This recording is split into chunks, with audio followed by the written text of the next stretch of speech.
গাউসে পাক মহিউদ্দিন আব্দুল কাদের জিলানী রাদিয়াল্লাহু তাআলা আনহু যখন পৃথিবীতে এসেছেন, ওই সময়টাও খুব ফিতনা ফাসাদের সময় ছিল।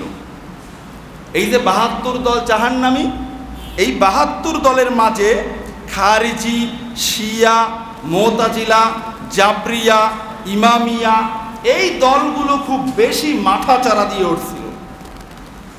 তো মহিউদ্দিন আব্দুল কাদের জিলানী রাদিয়াল্লাহু তাআলা আনহু উনি দেখলেন যে এই মানুষগুলো তো ইসলামের নাম দিয়ে তারা ইসলামের 12:30 বাজাইতেছে।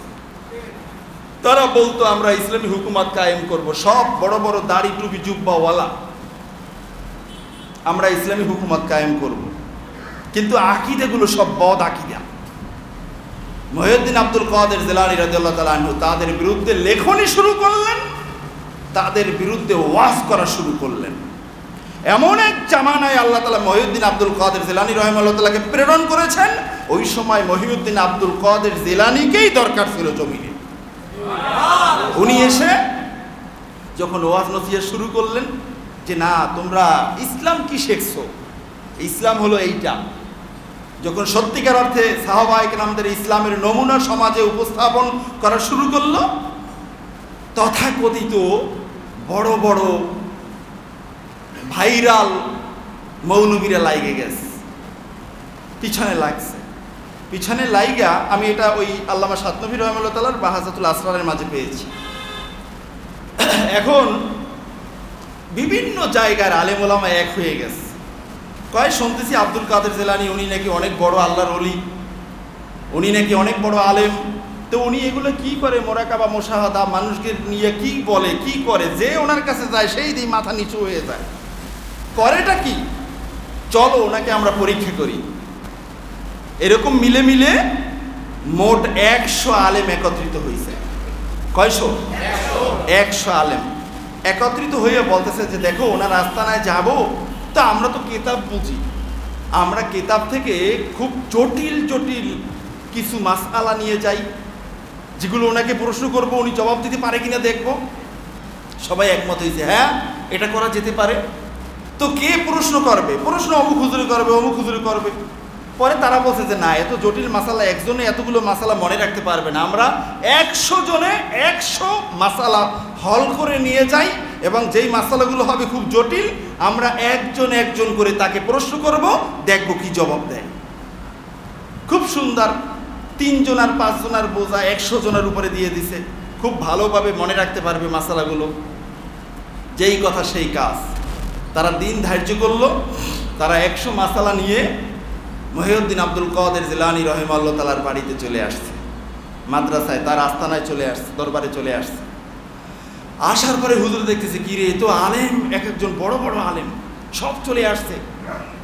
এখন আসার পরে মহিউদ্দিন আব্দুল কাদের জিলানী রাহিমাহুল্লাহ তাআলা বলতেছেন, আসছেন যেহেতু বসেন, বসেন, সবাই বসেন, বসতে বলছেন। এখন বসার পরে মহিউদ্দিন আব্দুল কাদের জিলানী রাহিমাহুল্লাহ তাআলা পিছনে কি করতে গেছেন, আবার চলে আসছেন। আয়েশা বলতেছে হাসি দিয়া, হুজুর আপনারা কেন আসছেন? এই কথা বলার সাথে সাথে হুজুর 100 জন মুরগি জবেহ করে ছেড়ে দিলে যেমনিভাবে ছটফট করতে থাকে, এই 100 জন আলেম কতক্ষণ এরকম ছটফট করছে, পুরা মাঠ জুড়ে শুধু লাফাইছে আর চিল্লাইছে, কোনো কথা নাই, তাদের কোনো হুঁশ জ্ঞান আর নাই। মহিউদ্দিন আব্দুল কাদের জিলানী রাহিমাহুল্লাহ তাআলা কিতাবের মাঝে, ওনার জীবনের মাঝে আসতে ওয়াজ করতেন। ওয়াজের এত বেশি তাসির ছিল যে এই লক্ষ লক্ষ মানুষের মাঝে কয়েকজন প্রত্যেক বৈঠকে বেহুশ হয়ে, অজ্ঞান হয়ে তারা মারা যাইত। এই ফায়েজ, এই তাওয়াজ্জু তারা সহ্য করতে পারতেন না। এখন আপনারা ফায়েজ কি তাওয়াজ্জু কি এটাও তো বুঝবেন না। এটা বুঝাইলেও এরকম আলোচনা, কয়েকটা আলোচনা করা লাগবে। শাহ ওলিউল্লাহ মুহাদ্দিস দেহলভী রাহিমাহুল্লাহ তাআলা কিতাব লেখছেন, স্বতন্ত্র কিতাব, ফুয়ুদুল হারামাইন। বলুন না সুবহানাল্লাহ। 2 হারামের ফায়েজ সমূহ। হেরেম শরীফে গেলেও ফায়েজ পাওয়া যায়, কিন্তু যেই পাগল, যেই জ্ঞান পাপী আমার নবীকে বলবে আমার মতো মানুষ, ওই মানুষটা রওজা শরীফে গিয়ে, মদিনা মুনাওয়ারায় গিয়ে কোনো ফায়েজ পাবে না। সে কি বুঝবে? এখন ছটফট করতেছে, এখন এখান থেকে মারা গেলে তো আবার সমস্যা। এখন হুজুরে আবার আসছেন, আইসা বলতে হুজুররা আপনারা লাফান কেন, সুস্থ হন, সবাই চুপ করেন। ডাক দিছেন, এই সবাই ওইটা টুপি খোঁজে, টুপি কই, টুপি একজনেরও মাথায় নাই। এত বড় বড় আলেম তারা হাসি দেয় না আর বাহিরে বের হয়ে, জোরে কাশি দেয় না, তাদের ব্যক্তিত্ব আছে। তারা এখানে লাফালাফি ফালাফালি করছে এতক্ষণ কল্লা কাটা মুরগির মতো, ব্যক্তিত্ব কি আর আছে না গেছে? সব শেষ, টুপিও মাথায় নাই, সব শেষ। ওইটা এক একজনের দিকে তাকায়, এর তাকায় বড় হুজুরের দিকে, উনি তাকায় আরো তার চেয়ে বড় হুজুরের দিকে। কার কি অবস্থা দেখতেছেন, সবাই গায়ে এই ময়লা কাদা কোদা লাগানো, মানে সবাই লাফাইছে। এখন বলতেছেন শান্ত হন, আপনারা আসছেন কেন? পরে কয় হুজুর আসছি এমনিতেই আপনার সাথে দেখা করতে। কয় না, আমার সাথে দেখা করতে আপনারা আসেন না, এমনিতেই এত দূর দূর থেকে আসছেন, আপনারা কি এমনি এমনি আসছেন? কয় কেন আসছেন আমি বলবো, বলুন আল্লাহু আকবার। বলছে হুজুর কেন আসছি আমরা? বলছে আপনারা সবাই কাতার দিয়ে বসেন, 100 জন আলেম কাতার দিয়ে বসেন। গাউসী পাক মহিউদ্দিন আব্দুল কাদের জিলানী রাহিমাহুল্লাহ তাআলা এক একজনের সামনে যাইতেছেন আর বলছে হুজুর আপনি আসছিলেন এই মাসআলা নিয়ে আমার কাছে, আর এই মাসআলার জবাব হলো এইটা, বুঝতে পারছেন? হয় হুজুর বলছি, হুজুর আপনি আসছিলেন আমার কাছে এই মাসআলা নিয়ে, আর এই মাসআলার জবাব এইটা। হুজুর আপনি আসছিলেন এই মাসআলা নিয়ে, এই মাসআলার জবাব এইটা। এরকম করে করে একজনও মাসআলা বলেন নাই, বলার আগে মনেরটা গাউসে পাক রাহিমাহুল্লাহ তাআলা নিয়ে জবাব দিয়ে 100 আলেমকে ওই জায়গায় ছাত্র বানিয়ে দিয়েছেন। বলুন আল্লাহু আকবার। উনি ছিলেন গাউসে পাক, ওনাকে বলো মুশরিক বেটা, ওনাকে বলো মুশরিক, আর তোমরা মূর্তির সামনে গিয়ে পাহারা দাও, মাথা নত করো। এটা কোনো জাতে মাতাল তালে ঠিক।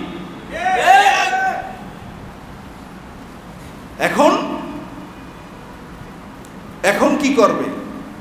কা হুজুর আমাদেরকে মাফ করেন, আমাদেরকে মাফ করেন। কা মাফ তো করছি, দেখেই তো তোমাদেরকে আমি জবাব দিলাম।